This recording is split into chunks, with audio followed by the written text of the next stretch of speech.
Hey guys, what's going on? Welcome to the show. This is Sports with Strawberry Ice. I'm your host, Jeff Trunapole.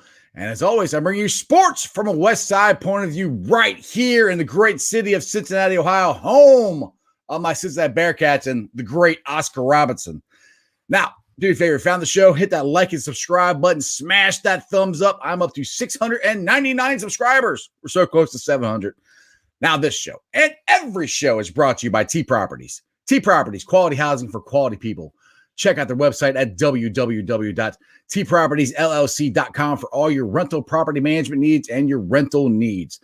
All right, guys, today's a very special day. I got Bearcat legend and member of the Final Four team. If you can see him over my shoulder there, the newspaper up there, the Final Four team, and Bearcat broadcaster Terry Nelson. So I'm going to bring him on the show today. What's up, Terry? How you doing, buddy? Man, I'm doing great. I'm excited, just like you, trying to figure out what's going on like everybody else in the world. Exactly. But it's that time of the year, bro. Yeah, exactly. So I've had lots of people ask me this. What's going on with the basketball season this year? When are they playing? When's the first game? What do you know? Man, whatever you know, you can tell me. Right. I've called my producer from Fox Sports, which they would be more in tune with what's going on because of the TV schedules that they have to put together. They don't know what's going on. So the closest I've got to, we may have some Bearcat insider programming after Christmas. But wow. That, we don't know. Normally we would do one Bearcat insider taping. Right. Sports during a bye week of football. We already had a bye week of football. We didn't have one there. We just don't know. I mean, I don't know. With Clear Channel, they haven't talked to me about, radio schedules.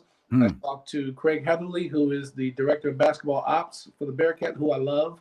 Right. He matter of fact, he messaged me and said, "Hey, Terry, I got your championship ring here. When are you going to come pick it up?" I'm like, that's what I'm talking about, There you go. I've been doing radio for 6 years and TV for 10. Never got a conference championship ring from Really the previous coaches, and here I am with the first coach, first year, ties the conference championship. That's pretty cool. And Dan and I get a ring, so I think that's awesome. That's cool. That's cool. I know they were supposed to start the season, the NIT. That was supposed to happen, and then that got canceled. And then they're going to have an ESPN bubble or whatever. And that's, I guess, not going to happen now. The only schedule that I've seen or game is Crosstown Shootout. That's the only one I've seen. So, but we can get we get one game a year. We get Crosstown Shootout and maybe one like Houston. We're good. Right. We win both of them. We'll call it a season. We're good. We're Houston, good. Memphis, Crosstown Shootout. Right. Go. Right. All right. So I guess let's get into when we get to see them play. The team, the recruits that John Brandon brought in, and your feelings on them, and how this is technically for me I think Brandon's first full year of having his own recruits. What are you hearing, and how good have you got to watch practice or anything like that? Or I haven't got a chance to watch practice because of COVID and because of my busy schedule with real estate, but I do some officiating youth hoops. Okay. And so D. Davenport, Jeremiah's dad, gives me the rundown from Jeremiah. So this is third-party information. But he gives me the rundown, and he says the point guard battle is strong. Right. Yeah. That's if good. You imagine that, that's the center battle. That's pretty much set. Keith Williams at the small forward. That's pretty much set. Everything else is up in the air. Okay. Obviously Michael Adams Williams is going to be your guard, whether it be point guard or two guard.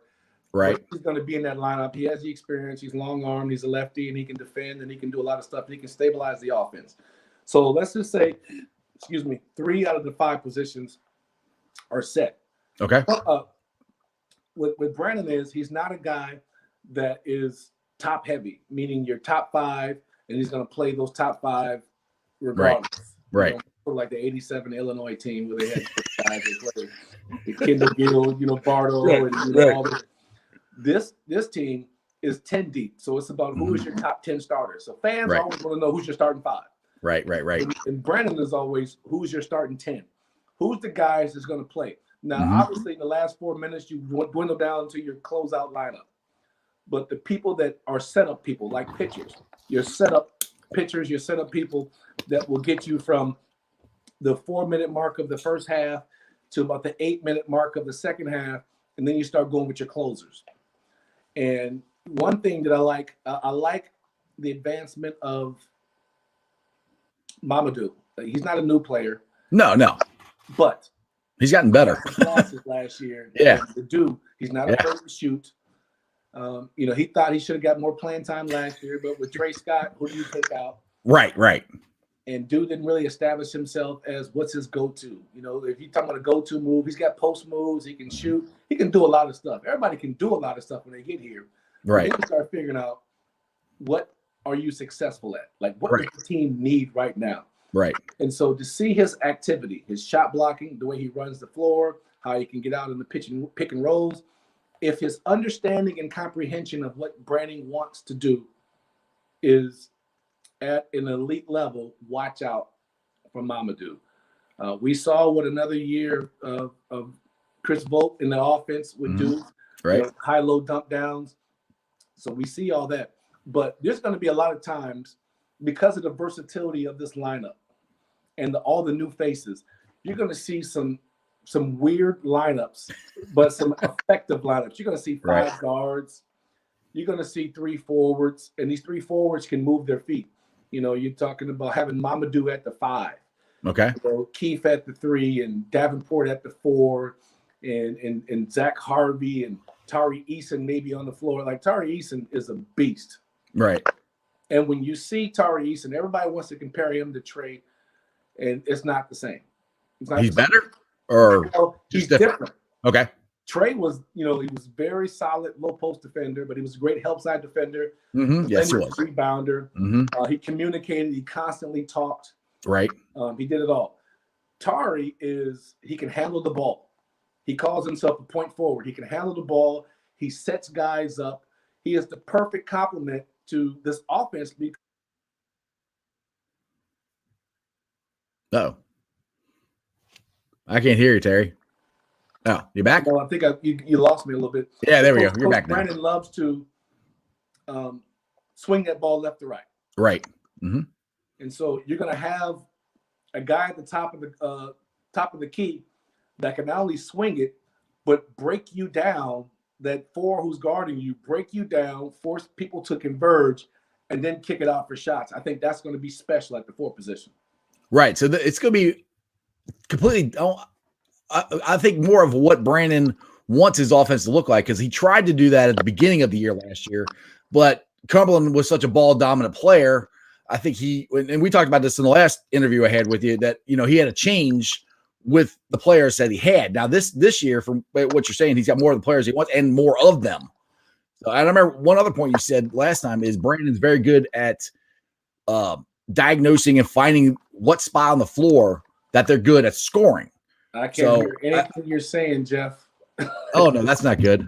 Yeah, you're choppy right now. So it sounds like you're underwater gargling. I don't know what's going on. Are you drowning right now? What's going on? I must be drowning. I don't know. Can you hear? Check.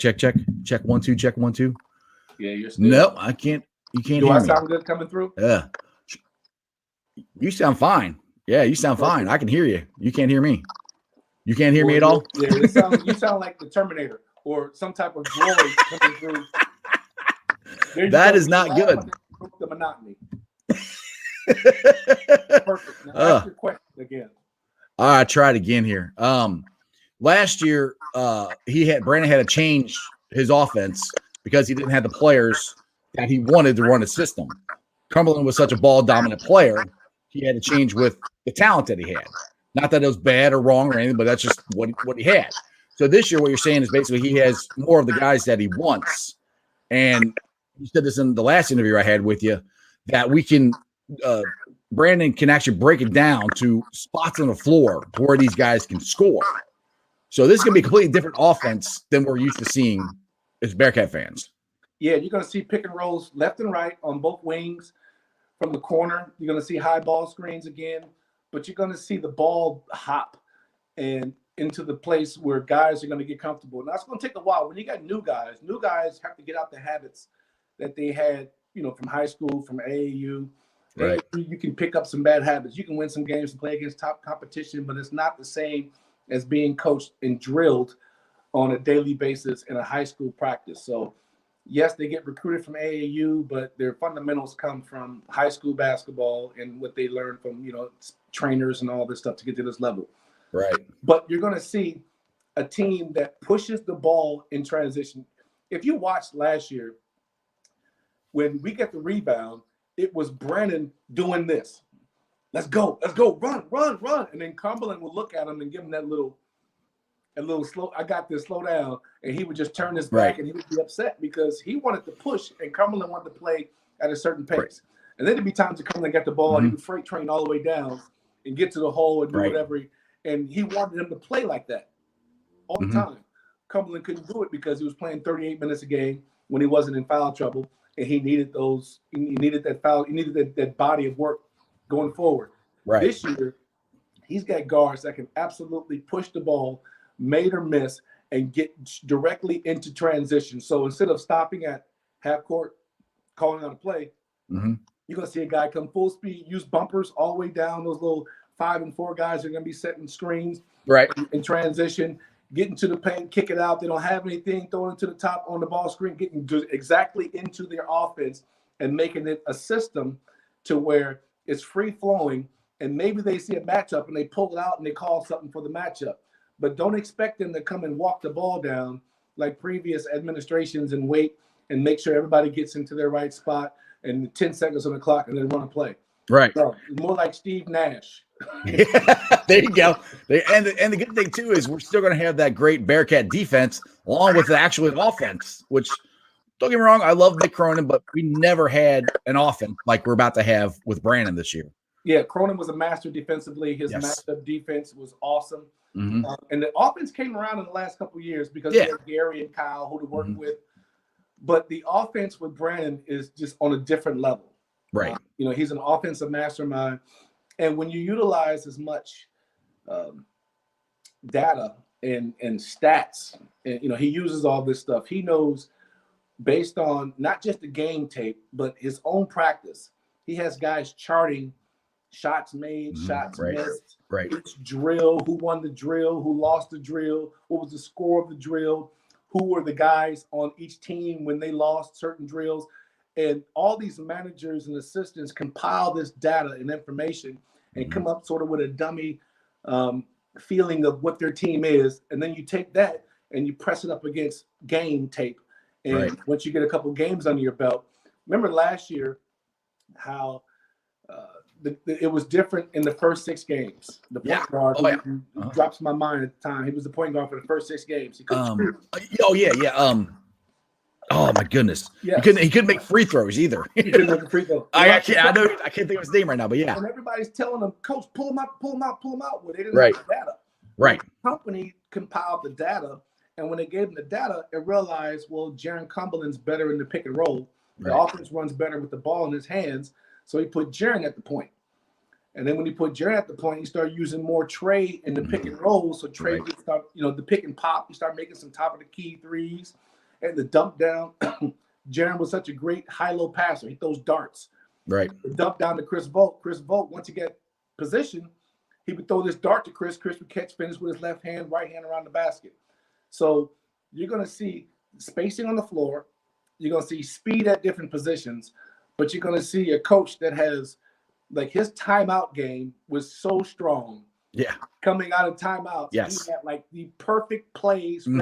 I often likened him to Brad Stevens. I think Brad Stevens has some of the best timeout play calling in the NBA. And I think Brandon has some of the best timeout play calling out of timeouts, on the college level. Right.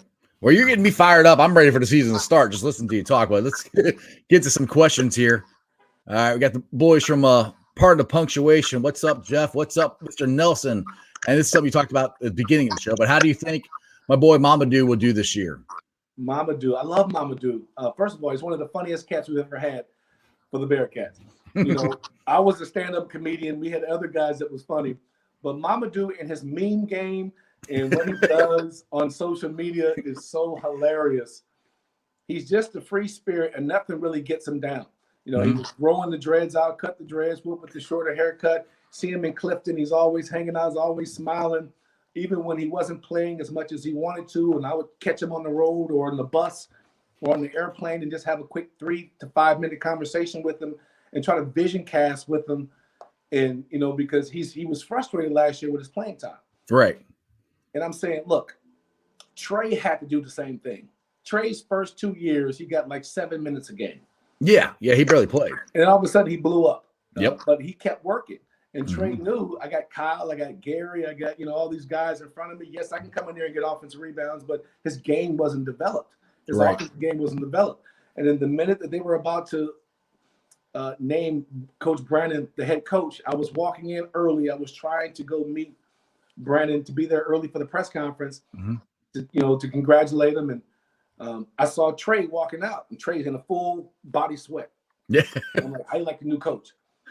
T-Nail, I love him. This is what I've been waiting for. He said, I've been on the phone trying to talk to Nasir Brooks not to transfer. Right.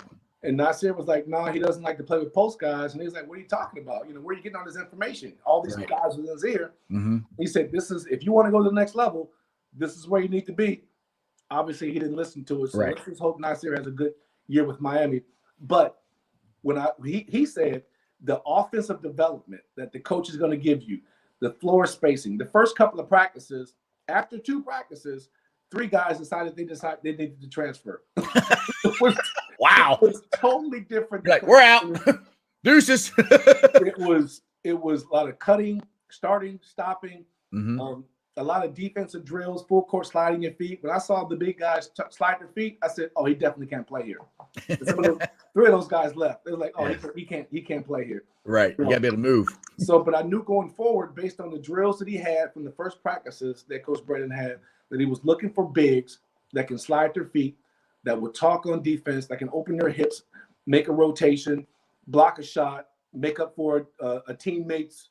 You know, when you're playing on a string defensively, you're going to have guys pressuring the ball, guys trying to keep an eye on the ball, my man, and then that half man in the corner or the key that you're guarding in a help position. Right. And when you see that, you got to have guys that can cover multiple areas at a time. Mama is perfect for that because he can cut you off and then he can go and jump and contest a shot without fouling. And he's good enough to get back in there, get the rebound. If he doesn't get it, he runs with the intent to catch the ball and score. Yep. Most bigs run the floor and just run to their block. Like, he's flying. He's running as fast as he can wherever he goes. He's flying, man. He's looking. He's calling for the ball. Yeah. And he's constantly moving. And if he doesn't get it, he's not going, hey, man, no. He just jumps on his horse and goes back down the court or gets in the defensive stance. I mean, I've seen him where he's at the top of the key, doing this. The next thing you know, he's flying down, blocking a shot, and then taking off, and he's leading the break. That dude has got excited.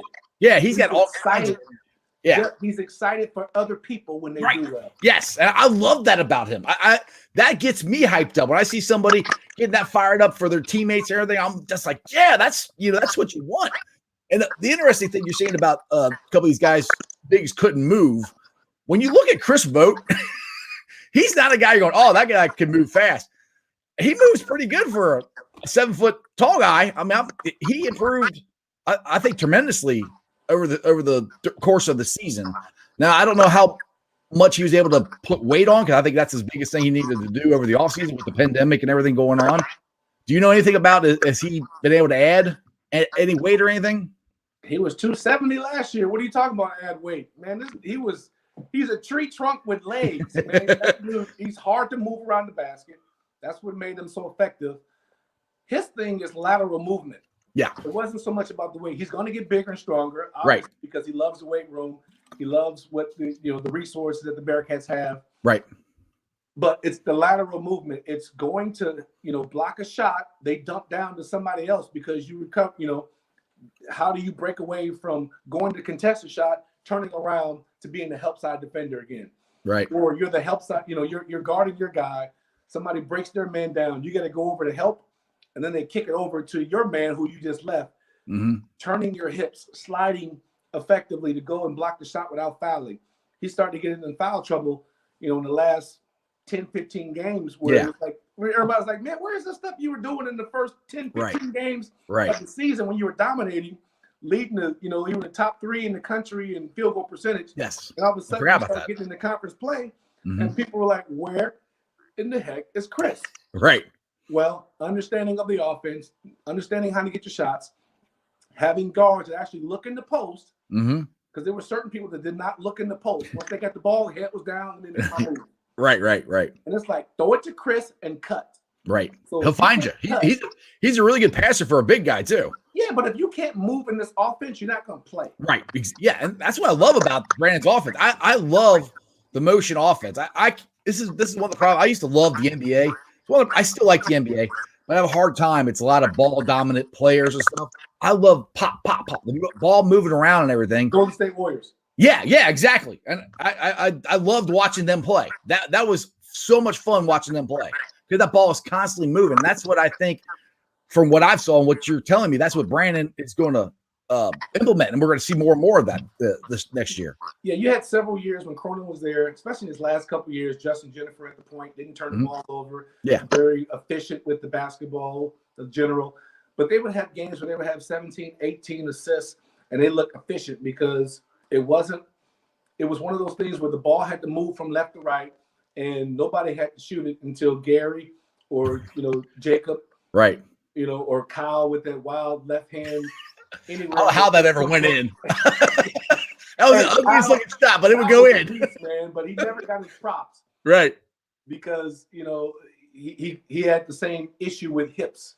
Yeah. He really didn't rebound the ball well. Right.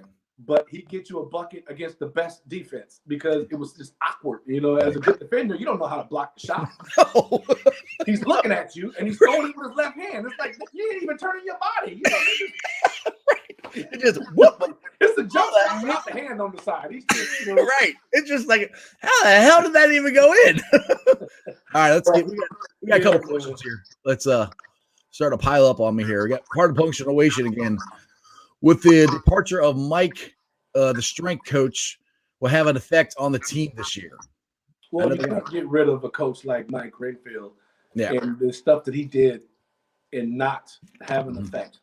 It won't be a big drop-off because, you got to give the new guy a chance to come in there and establish his program. And I think they'll be okay because they know what they want. They have a template of what they want. And you see, one of the great things about Cincinnati is they got a great vetting process. They have not got it wrong with the coach. No. 5-10 years. No, they haven't. No, I agree with you on that. Yeah. I mean, so the vetting process with the athletic director Cunningham and Karen Hatcher and Kaz and all these different guys that are in the decision making process, along with some of your donors and your board and all that stuff. But when they look at guys, they vet because they know the kind of people that they need to continue to grow the program. When they brought in Mike Greenfield, it took Cincinnati basketball to a whole nother level. Right. Because not only did he bring in the weight part, he brought in nutrition, he brought in science, he brought in data. We're on the bus. Me on the bus along with the team with these glasses on. Yeah. That help you with locating certain things. It just sort of focuses. It's like a little light that's on top. Right. A blue light. And you have this thing on and it's in your eyes, but it allows you to focus. It keeps your eyes from being jittery and looking all over the place and having ADD and ADHD and all that. It just focuses you in. Exactly, right now. It laser focus. So I get off the bus and I'm walking around like, man, look at that sign. It's like Red Fox looking for his glasses, You're like tunnel vision. I'm going to join you, honey. But he has so much stuff. Like every day he's pulling something out. Like I just ordered this. I'm like, what's that? Oh, you put this on your finger and I'm like, oh my goodness, this guy. But the new guy, you got to give him a chance to implement his system to see how good he is. Right. All right, let's get to some more questions here. Daryl, Terry, what do you know about Mike Saunders at this point guard position? Yeah, he's lightning quick. When the coach said he was the fastest point guard in high school last year, I mean, picture this. I think he had four other guys in his starting lineup for his team last year. Right. All Division I players. Ooh. It's a good high school team right there. As the point guard, and they were ranked 4th in the country, I think it was, before COVID shut everything down. Yeah. And so here's a guy who's used to distributing with high impact players on his team and getting everybody going. He's a general. He scores when necessary. That's what you need right there. That's what you need. You need a dominant point guard that is pass first, sort of a Rondo. Right. Who sees the game and will grab the huddle and say, you got to do this. You got to come over here and do this, because Keith Williams is as talented as he is. A church mouse makes more noise than Keith. Chris Bolt won't say anything. He loves his, he loves his rap music. He loves all. He's not going to say anything. So you got to have your point guards. Mike Adams-Woods will say some things, but your leaders are going to be your newcomers. Yeah. They're going to be the ones, if they can grasp it quickly. And I think the fact that you have a bunch of newcomers will force Keith and Chris Bolt to be more vocal. And I think the coaches will press upon them. You guys got to start saying something. You got to start making sure that, that what we're doing is being not just talked about from the coaches, because when you walk into the gym, atmosphere-wise, it's electric. Everybody's in there clapping, cheering. It's positivity. It's no negativity. Even when the coach has to correct an issue, he's not cursing you out. Yeah, I love that about Brandon. I think he does a very good job of having teachable moments and not destroying a guy's confidence, because some guys can't take that. I mean, not everybody. You played for Hugs. I guarantee you, I would have a hard time playing for him. He's yelling at me the whole time. I get depressed. All right, I suck. I can't do anything. But some guys can't take that, and unfortunately, I think the younger guys have a harder time taking that than the older guys used to. Yeah, you think so? Different than Cronin. Okay. In this respect, because I don't like to compare our coaches, because we have some great coaches. Right. Yeah. But let me compare this thing. All right, good.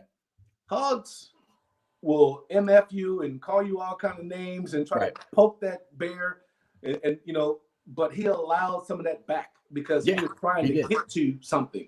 Right. He was trying to wake up the alpha in you because of the road games that you're going to play in Memphis, the road games we were back in the day, UAB, the road games you would play at Houston. Yep. His job was to try to make practice as tough as possible, so when you're on the road, you can handle it. In doing that, he allowed a little back and forth. So you have Benny Fortson, Nick Van Exel, Ruben Patterson, Kenyon Martin, Art Long, these guys going, D'Antonio Winfield, getting in verbal altercations with the coach. Right. Now, see, if you're a fan or you're a high school coach in the gym watching, you're sitting over there, hitting guys like, you see this? And he's calling you all kind of names, and the players going back at him. And then practice over, he's got his arm around you like, hey, I got some Montgomery Inn at my house. You guys coming over. That's cool. That's cool. See, you never saw that on TV. You kind of saw the back and forth, but you never saw the arm around them and stuff like that. So that's where the view of Hugs is different than actually his relationship he had with his players. You couldn't do that under Cronin. Yeah. If you went back at Cronin, it was a sign of disrespect. We would sit you or get rid of you. And Hugs was like, you ain't gonna do nothing to me. I can fight you. I'm just as big as you are. Right. So exactly. I'm gonna get in your face. I'm gonna test you. And if you just as mad enough to fight me, do it to that person that you're supposed, because that person's kicking your ass. I ain't got nothing to do with it. Right. You have offensive rebounds. Right. I haven't got one yet, but you want to fight me. Right. You need to fight him and box his ass up. Right. If you knock him down and you get a foul, that's cool. Right. I'll take it. I was good at fouling out of games. You can ask all my friends. I was great at fouling out of games. So no problem with that. It's funny because Cronin would say in practice, knock a guy down. You won't let him do all this. And all of a sudden you get in the game, you do it. You dumb son. Right. It's like he didn't really mean for that guy to do it. Where like in practice when he says knock a guy down, and when you knock him down in the game, Hugs, instead of yelling at you, he would yell at the official. Right. But you didn't see the other play down there when he did this. Right. He had your back. Yeah. And then he would take him out. But like, when you watch Houston play, the Cougars have about 2 or 3 bigs on their bench that are goons. Yeah. Oh, their whole job is to come in the game, just be physical. Yeah. Use all their 5 fouls. Yeah. They come out. Yeah, I have a problem. I don't like Kelvin Sampson to begin with, and The yeah, sweat dude, come on, man. yeah, no.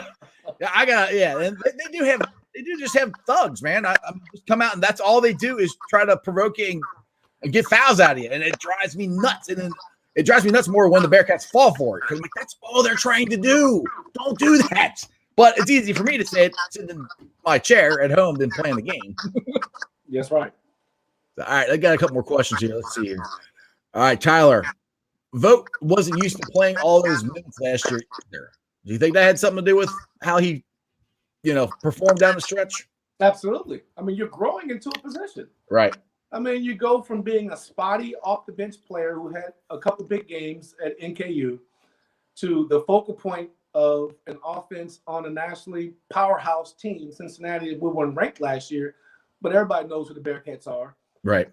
We're used to being ranked. Mm-hmm. We're used to being a top 25 team. We're used to be the target on everybody's, Dude, we're the team that comes in all black. You don't want to see us all black, baby. Yes. And I love that was when I was in high school.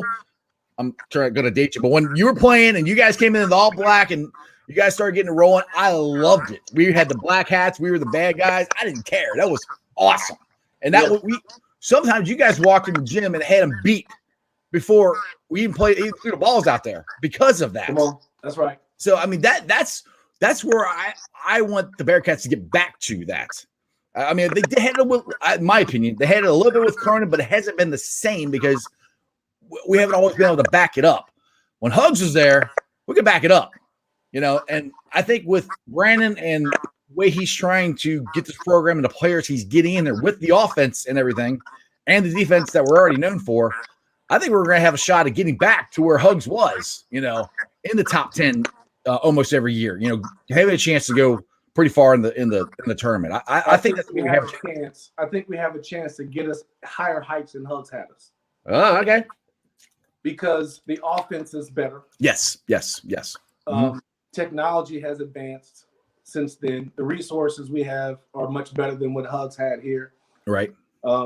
We go after a different type of player. Right. Now that we're here, we've got shooters, we've got ball handlers, we've got the coach, we've got all the stuff that makes a program really effective. Right. But when you look at Coach Brandon and he chest bumps his guys, he's very analytical.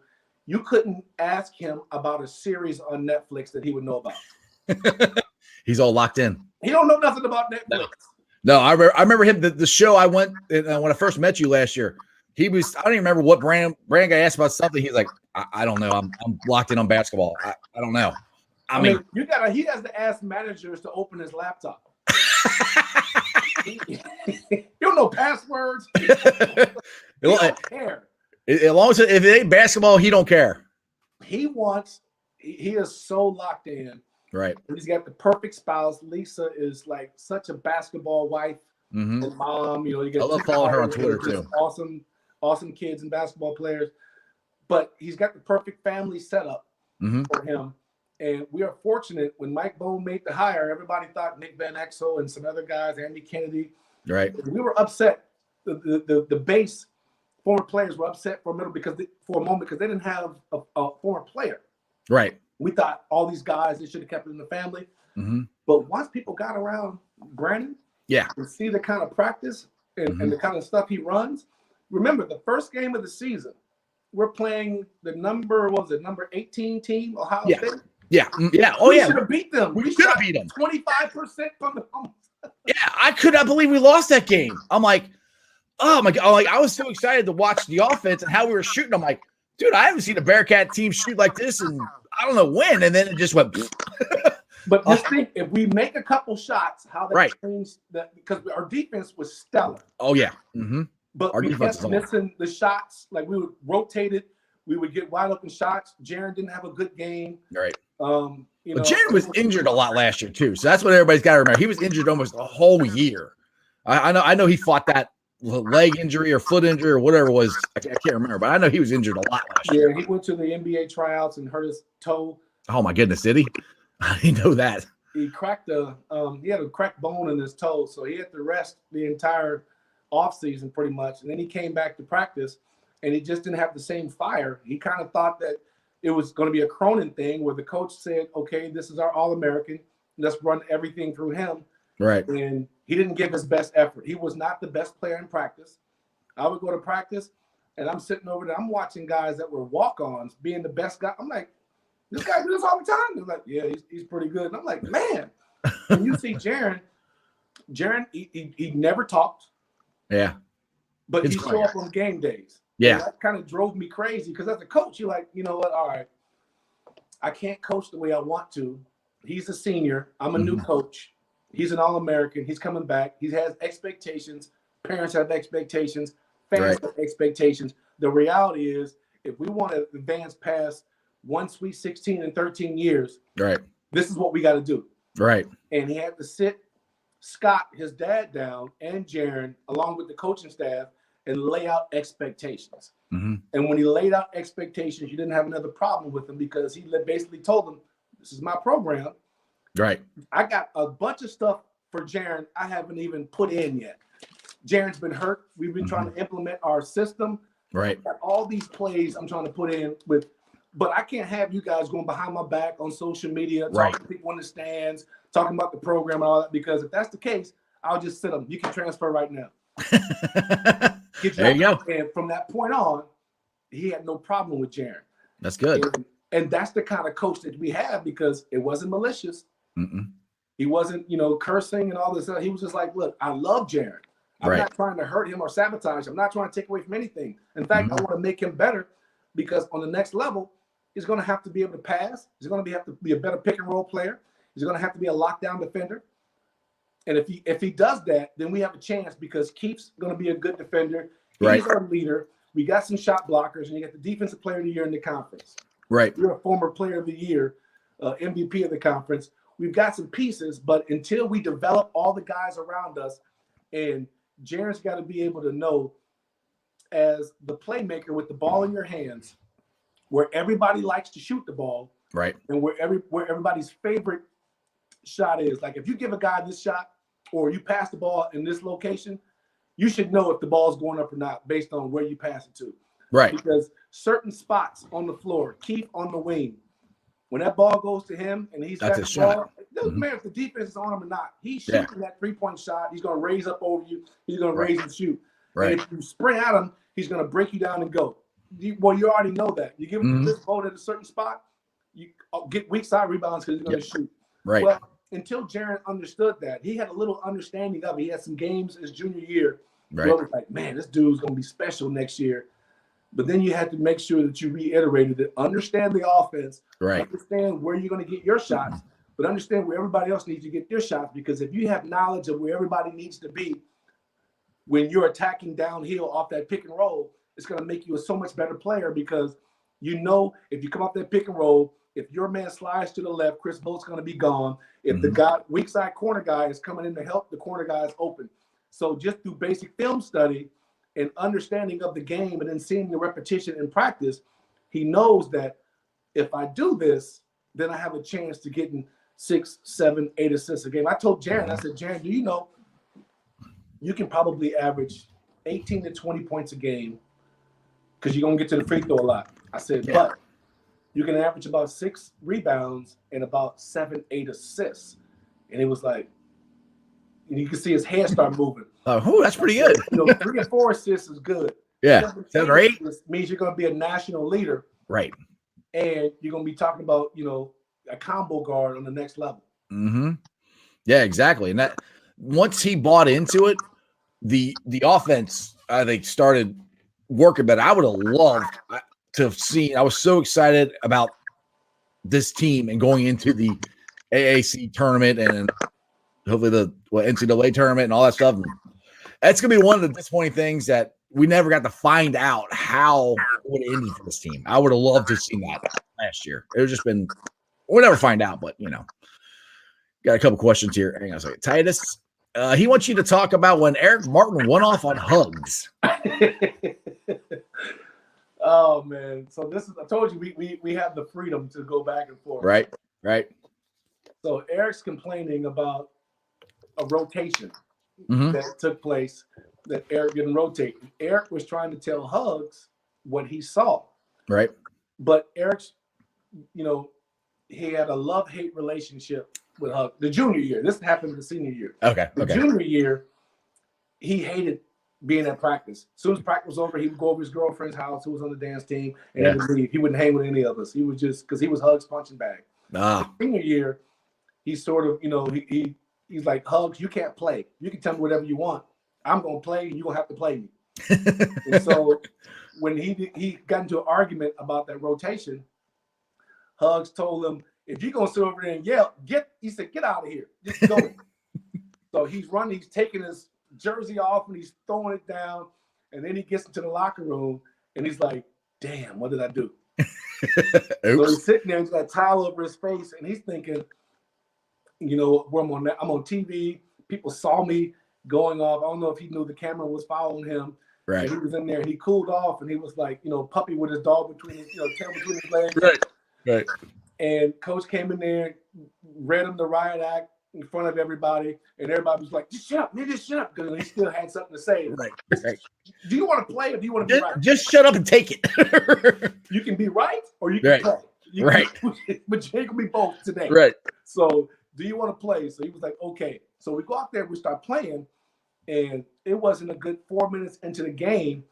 He's going up for a layup, and he gets clotheslined and falls and hurts his ribs, cracked a rib. Yeah. So that's the first game in the history of UC where a player gets thrown out by the coach, comes back in, and gets put out by a player. You got stats for everything, baby. Oh my goodness! And the funny thing now is, if I'm not mistaken, Eric's an assistant coach with him at West Virginia now. Yeah, he started with Kansas State, and he's been with them the entire time. He's one of the hot assistant coaches out there who's next in line to get a college coaching job. Hopefully that's the case. Hopefully that's cool. So they made up, so that's good. Hugs doesn't hold grudges. No, that's that. Yeah, because he can say whatever he wants. But it's like the Flintstones when that thing goes off and everybody stops what they're doing. Right. And they just take off. They're headed for the subway or whatever it was back in the Flintstones days. Yeah, the rubble mobile or whatever. Yeah, he never held a grudge. That's like when practice was over, he'd get everybody in. He start talking about food. He start talking about you got to get to class, and we leaving at 7, so you got to have your bags packed. He never talked about somebody being lazy. No, because he had 3 hours to make you run and do that. So I guess. Was that hard to get used to? I mean, are you used to coaches always poking the bear all times, and Hugs would stop. I do it for practice for 3 hours and I'm done. So that had to be kind of different or hard to get used to, I guess. Dr. Jekyll, Mr. Hugs. Right, so exactly. The first 2 weeks, he was Dr. Jekyll. Putting in the system, right, letting everybody know what they're supposed to do and all that. And then it's like the switch went off. Mm-hmm. After 2 weeks, he started calling you out on everything you're doing wrong. He called you everything except the name on your birth certificate. I mean, you a dumb SOB, stupid SOB, lazy SOB, ignorant SOB. Yep. You thought your name was SOB. You said SOB, you start turning around like, me? You talking to me again? Me or Eric? Which one are you talking to? Right. So it's one of those things where he didn't really care. All he wanted is for you to give every ounce of ability that you have in what you were called to do. So the best thing happened for us is when he sat us down. We were playing, we lost to Michigan State.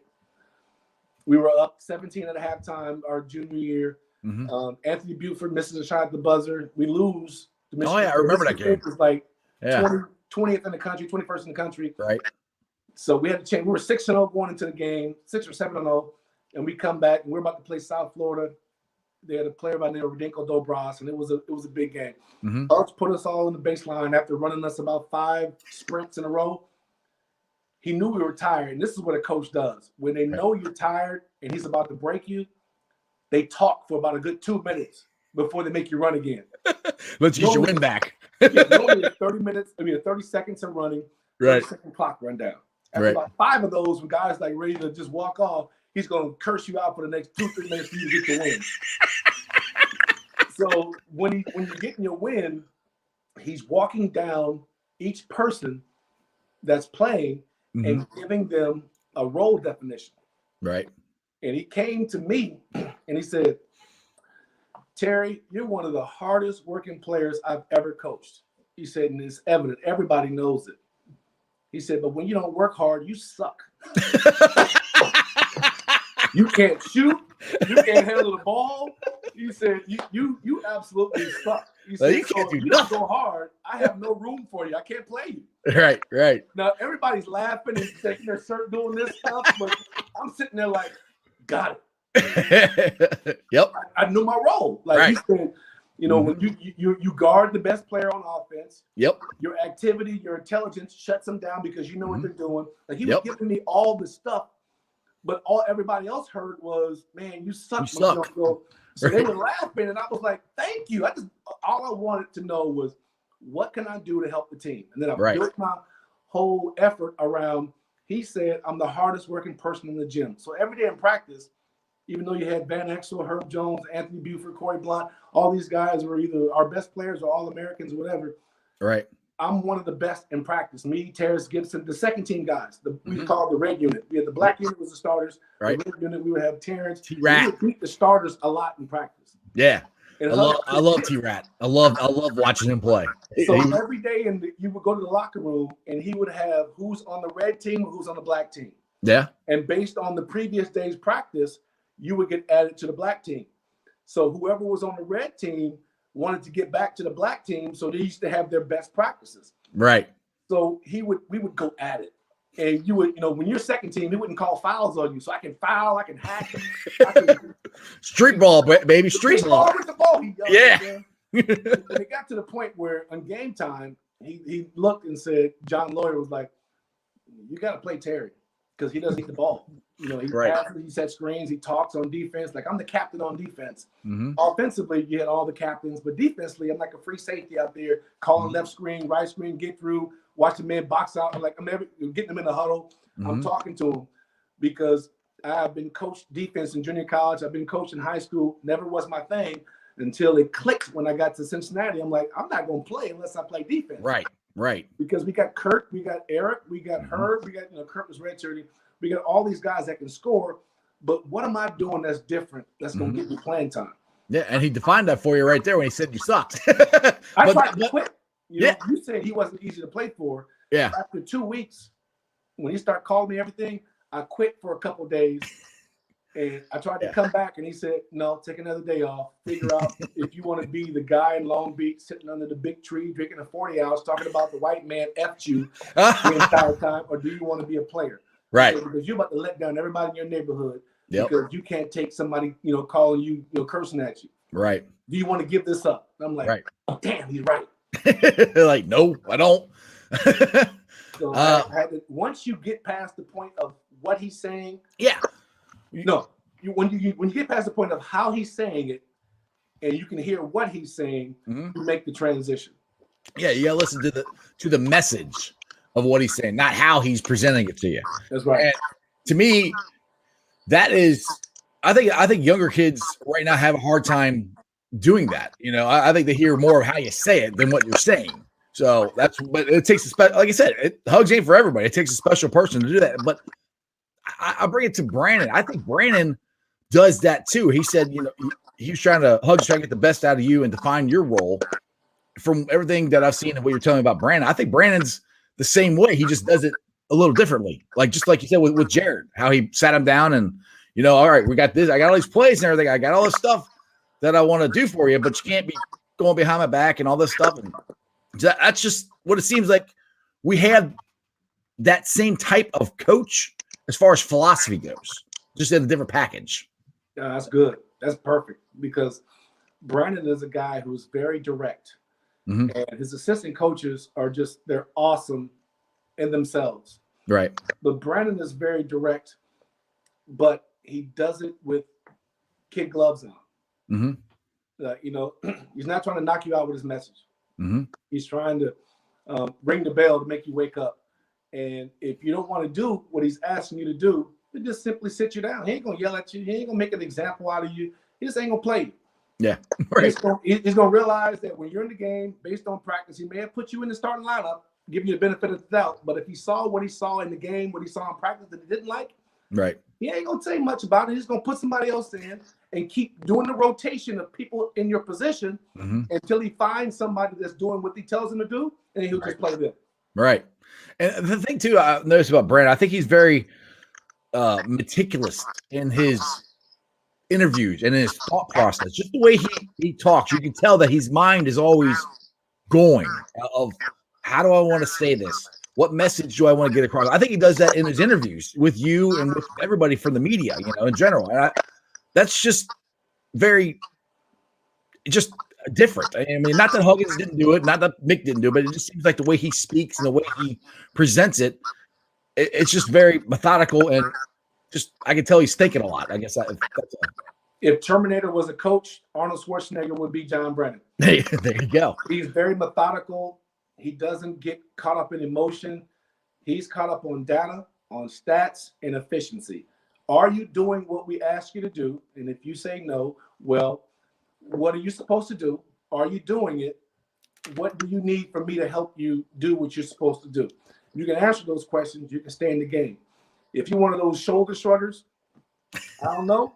He's like, well, until you figure out what it is that you want to do, go sit down. Right. Go sit on the bench. But I got a freshman here.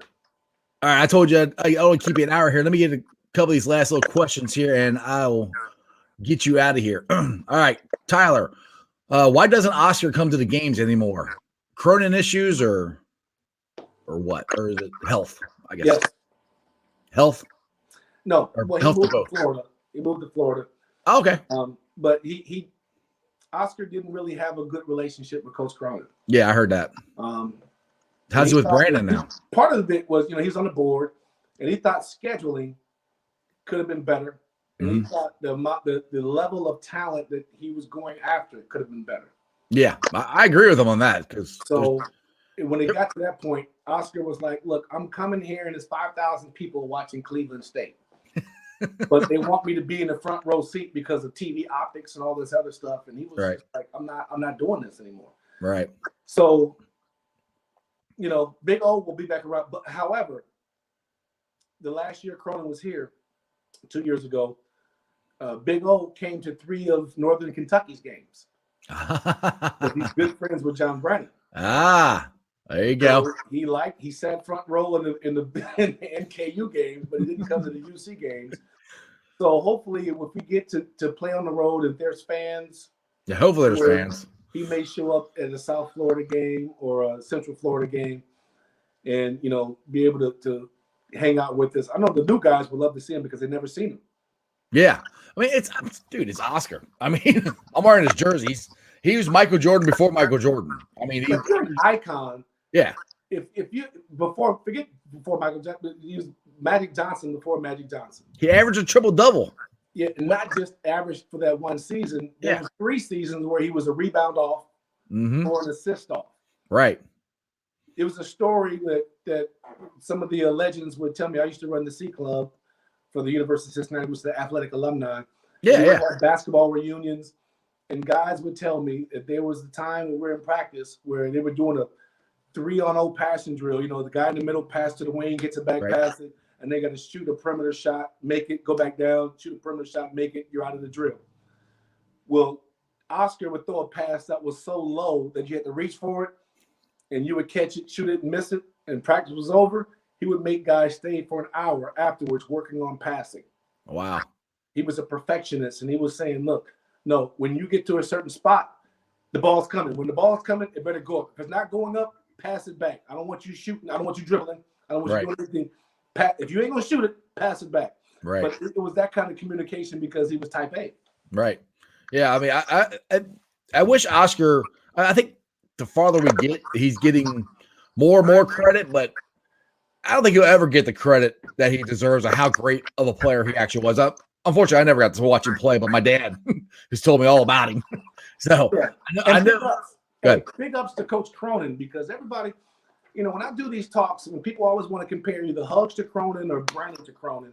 Right. And it's very unfair because if Cronin did not advance, because he didn't advance, he went to 1 Sweet 16 in 13 years. Right.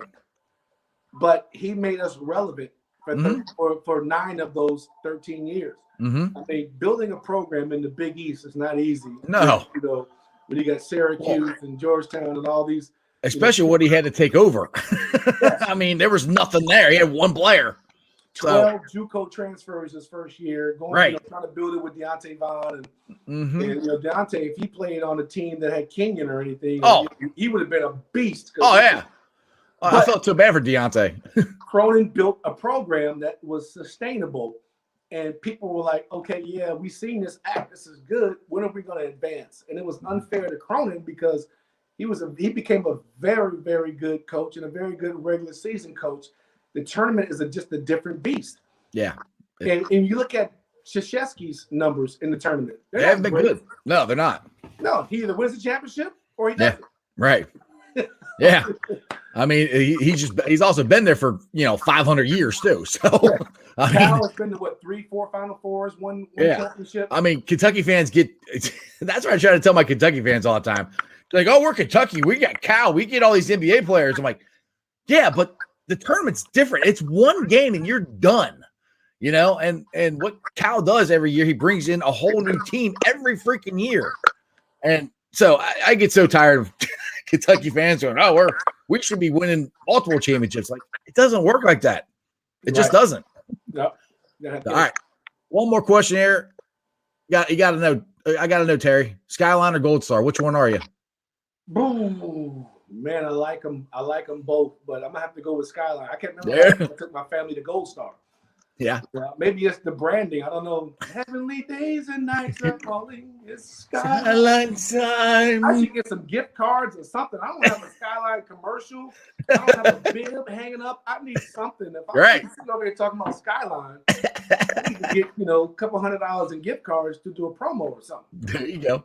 Speaking of promo, I know you got your real estate business going on. I told you to give a shout out here if you want to talk about your new venture you have. Yeah, I love real estate. I got 3 kids. They're TJ is at Walnut, starting at receiver, and Tiana is a sophomore. TJ's 9th grade, and then my little daughter Tara, 7th grade, go to Walnut.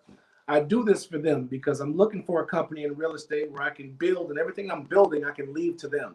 Right. And I wanted residual income, and I wanted properties, and I really want to help people buy and sell properties, whether it be investing or whatever. So I came up with the tagline, buy and sell with tnail.com. So if you go to buy and sell with tnail.com, you'll be able to log on and even go fill out a profile and tell me what you want in that profile. If you're looking for these properties, if you want to list, you can contact me there. But, for Bearcats, I want to be the official realtor for Cincinnati Bearcats. Like, if you need something, I want to go on that trip with you. You want an autograph poster or a picture? I got you.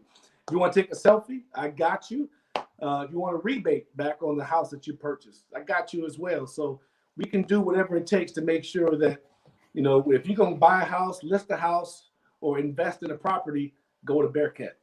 I want you to sign my poster back there. Let's do it, man. Come on. Get that rental property so you can have your own studio. Yeah. Well, I got the ice cave down here, so I got the rental properties going. But this is money. That's not helping me. Let me help you. Let me help you. Let me help you. Help me. I got you. All right, brother. Well, I appreciate you coming on the show, and hopefully when the season gets going, we can maybe do it again sometime. I know you're a busy guy, but I appreciate any time you can give me. Hey, we might get a Christmas show going on here during the season when stuff going on. I would love to get back on your show. Sounds good to me, brother. All righty. All right, Bearcat fans all across the country. I know those $6.99. Let's get that up to $7.50 by the end of the weekend. Actually, somebody says I'm at 700 right now. Right there. And I think I'm at 700. They said so. There you go.